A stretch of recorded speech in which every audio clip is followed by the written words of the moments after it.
Bismillahirrahmanirrahim. Assalamualaikum warahmatullahi wabarakatuh. Alhamdulillahirabbil alamin. Wabihi nasta'inu ala umuri dunya waddin. Wassalatu wassalamu ala asrofil anbiya'i wal mursalin wa ala alihi wa sahbihi ajma'in. Rabbi shrahli sadri wa yassirli amri wahlul 'uqdatam min lisani yafqahu qawli. Amma ba'du. Yang saya hormati Bapak As'ad STHI MPD selaku dosen mata kuliah Akhlak dan Etika. Pada kesempatan ini perkenalkan, nama saya Usep Wawan Setiawan, NPM 202021500577, akan membahas atau memaparkan materi tentang yang pertama pengertian akhlak dan keutamaannya, yang kedua adab atau etika belajar di dalam Islam, yang ketiga etika beragama, berbangsa, dan bernegara di dalam Islam, dan yang keempat pengertian musyawarah dan etika berdemokrasi di dalam Islam. Baiklah, yang pertama saya akan berbicara tentang akhlak dan keutamaannya.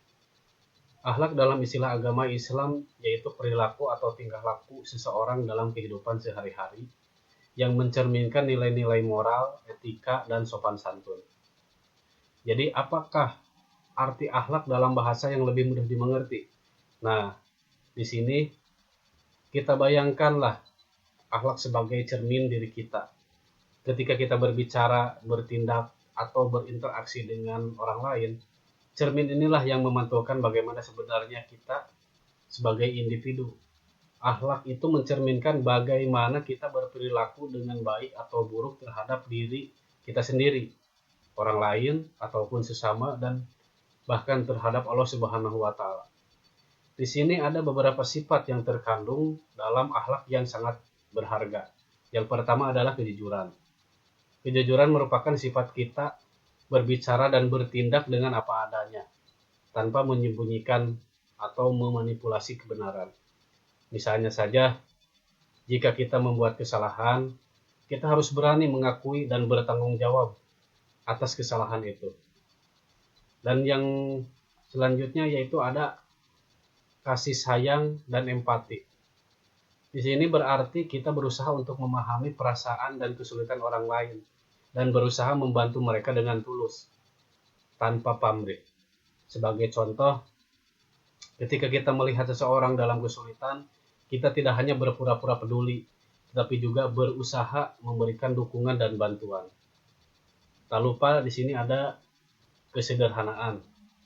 Kesederhanaan di sini mengajarkan kita untuk hidup dengan sederhana, tidak sombong dan mencari popularitas, tidak mencari popularitas atau kesombongan. Kita menghargai apa yang kita miliki dan tidak membanggakan diri atas harta atau jabatan yang kita punya. Kita jangan sombong. Kita punya harta, kita kaya, kita punya jabatan, kita punya pangkat, dan kita punya titel. Karena kesombongan itu hanyalah milik Allah. Lalu ada keadilan.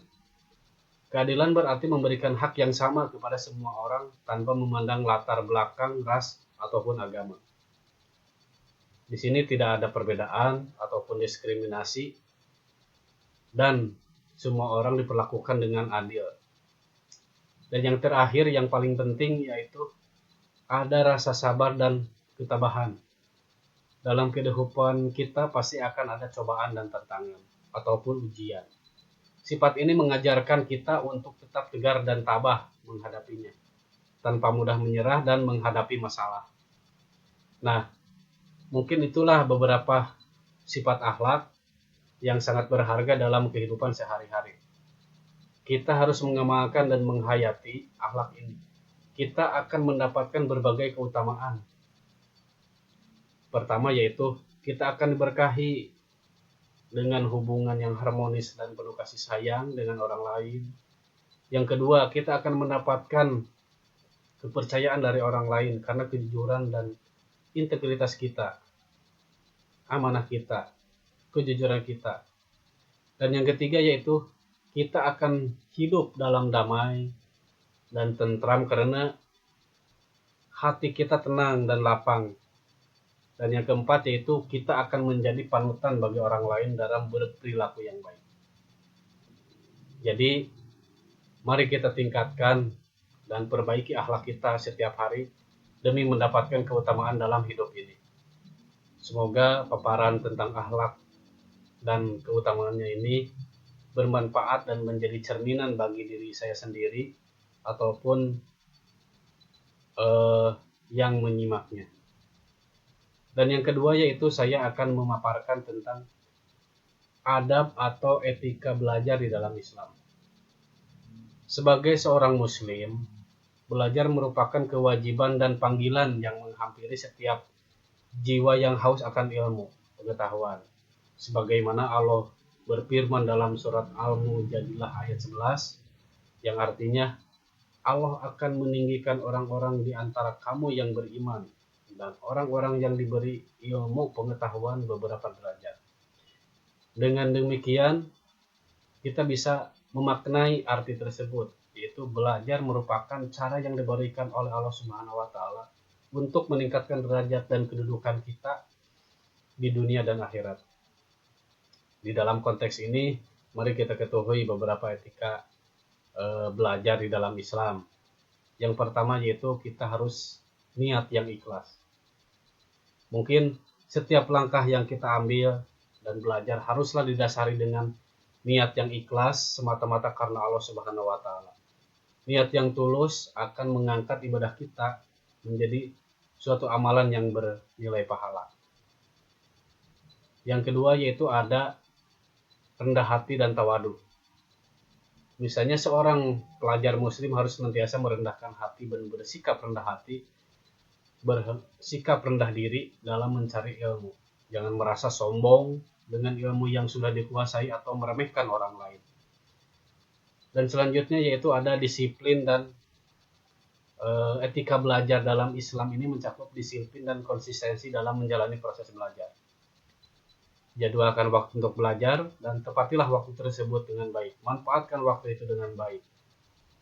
Hargai waktu untuk kita bisa supaya menjadikan disiplin akan waktu. Dan selanjutnya yaitu ada adab terhadap guru dan pengetahuan.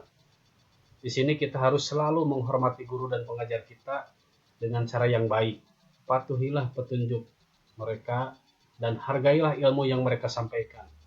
Jangan terlibat dalam polemik atau pertikaian dengan para pengajar ataupun guru. Kalau bahasa sekarangnya mungkin kita jangan songong kepada guru, karena guru di sini tidak ada bekasnya. Mungkin itulah salah satu artian dari adab terhadap guru dan pengetahuannya. Dan yang selanjutnya ada, kita jangan malas. Kita tidak malas, hilangkan rasa malas. Karena di sini seorang pelajar muslim harus menghindari sifat malas dan pasrah dalam belajar. Jadilah kita seorang pelajar yang rajin dengan cara contohnya mengerjakan tugas dengan baik dan cari tahu yang lebih banyak informasi lagi tentang ilmu pengetahuan. Selanjutnya ada kita berkompetensi dengan baik. Mungkin di sini di zaman era modern ini persaingan dalam mencari ilmu adalah hal yang baik. Namun jangan sampai menyebabkan permusuhan atau iri hati. Gunakanlah persaingan itu untuk saling memacu dan menjadi lebih baik. Selanjutnya yaitu kita harus menghargai waktu. Karena sebagai seorang muslim, waktu merupakan nikmat yang sangat berharga. Gunakan waktu tersebut dengan bijaksana dan jangan menyia-nyiakan kesempatan untuk belajar. Tetaplah harus belajar, karena belajar itu tidak ada batasnya sampai hayat di kandung badan, sampai akhir hayat. Selanjutnya yaitu ada berdoa dan mengandalkan Allah. Di sini ketika kita belajar, jangan lupa untuk selalu berdoa kepada Allah untuk mempermudah pemahaman kita dan memberi taufik dalam proses belajar. Ada lagi yang menghubungkan ilmu dengan amal. Ilmu yang kita pelajari hendaknya diimplementasikan, dipraktekkan dalam kehidupan kita sehari-hari. Amalkan ilmu tersebut dan jadikan sebagai bekal menuju ridha Allah. Jangan pelit karena ilmu, jangan pelit memberikan ilmu, jangan punya pemikiran ilmu kita kuliah dengan biaya sekian, ilmu kita les dengan biaya sekian, privat dengan biaya sekian. Tetapi bila mana ada orang yang membutuhkan, amalkanlah ilmu tersebut, karena ilmu itu wajib diamalkan dalam Islam. Dan selanjutnya yaitu kita harus bersyukur dan berterima kasih kepada Allah Subhanahu wa taala. Terakhir, tidak kalah pentingnya yaitu bersyukur atas ilmu ini yang diberikan oleh Allah, dan kita harus berterima kasih kepada semua yang telah membantu, mendukung proses belajar kita, mengajar kita, mungkin dari guru dari SD, SMP, SMA sampai pun perguruan tinggi. Semoga kita bisa mengambil manfaat dari etika belajar di dalam Islam ini dan mengamalkannya dalam kehidupan kita sehari-hari.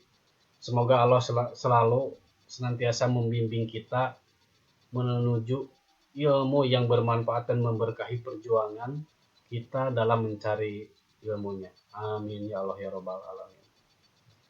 Selanjutnya yang ketiga yaitu saya akan memaparkan tentang etika beragama, berbangsa, dan bernegara dalam Islam. Etika ini merupakan prinsip yang sangat penting dalam kehidupan umat Islam, karena akan membentuk perilaku yang baik, harmoni, dan masyarakat, dan kedamaian dalam negara.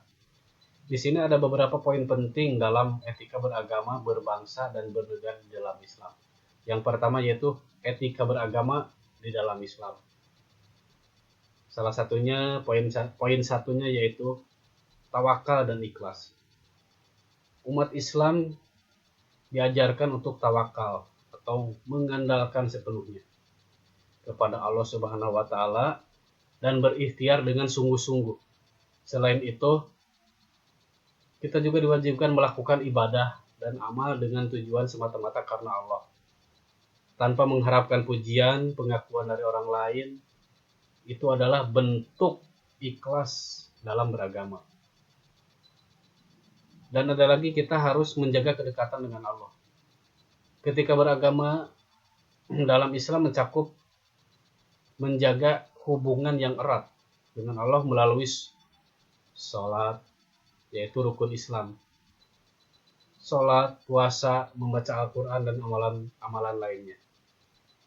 Dekatkanlah diri kita semampu kita, jalankanlah, tunaikanlah kewajiban kita sebagai umat muslim, baik itu wajib maupun sunnah, agar kita mendapatkan ridho dari Allah Subhanahu wa taala.